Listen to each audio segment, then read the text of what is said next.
The Sugar Bowl is now postponed until tomorrow, and Bourbon Street will be shut down for the next 2 days. This tragic event has many asking and wondering about the safety measures police take during holiday events, and not just in New Orleans, but here in Memphis as well. So right now, all eyes are on Beale Street, which certainly draws comparisons to Bourbon Street down in New Orleans. And the city of Memphis has been taking steps to stop a tragedy like that one before it happens here. ABC 24's Scott Mattis is live downtown off Beale. So Scott, I understand you got a chance to speak with some people in Memphis about the tragedy that occurred in New Orleans. So what are they saying?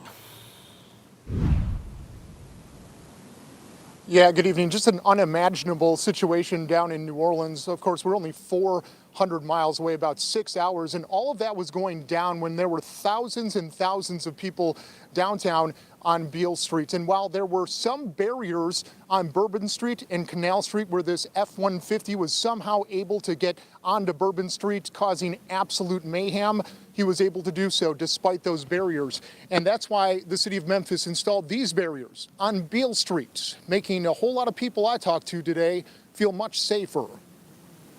Wednesday morning on Beale Street, New Year's Day, just hours after the unthinkable tragedy in New Orleans, just 400 miles south of Memphis, news of the terror attack is spreading.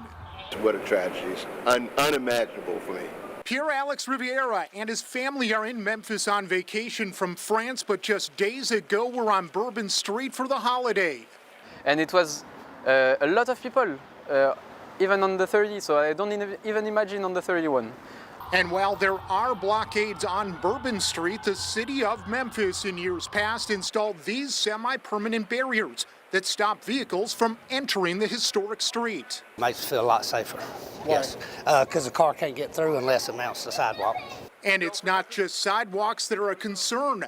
The north and south side entrances to Beale lack those semi-permanent barriers, only using these wooden blockades as a defense. Velma Aguilar is visiting from Texas and says despite some gaps, what the city has in place does make her feel safe. Does that make you feel more safe? Yeah, because I mean, it also kind of lets you know that the road's closed off, so you don't have to worry about getting hit by anything, even not intentionally. So as the investigation continues in New Orleans, Louisiana, those walking 10 feet from Beale tonight have their thoughts and prayers set on Bourbon Street. That's a bad way to start the New Year's. Yeah, for their family and all, that's terrible.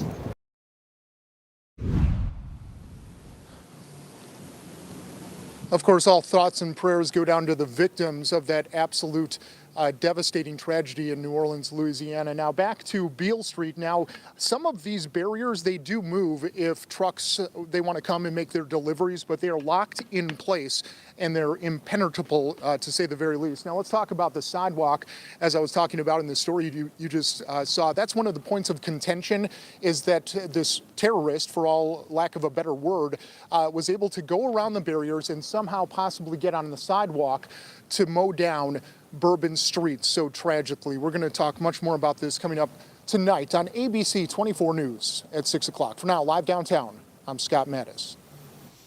Scott, thank you for that. U.S. Attorney General Merrick Garland weighing in and responded to the event, saying in part he's heartbroken for those who started the year learning their loved ones were killed in this attack. He went on to say he's praying for those who are injured and the officers who risked their lives to save others.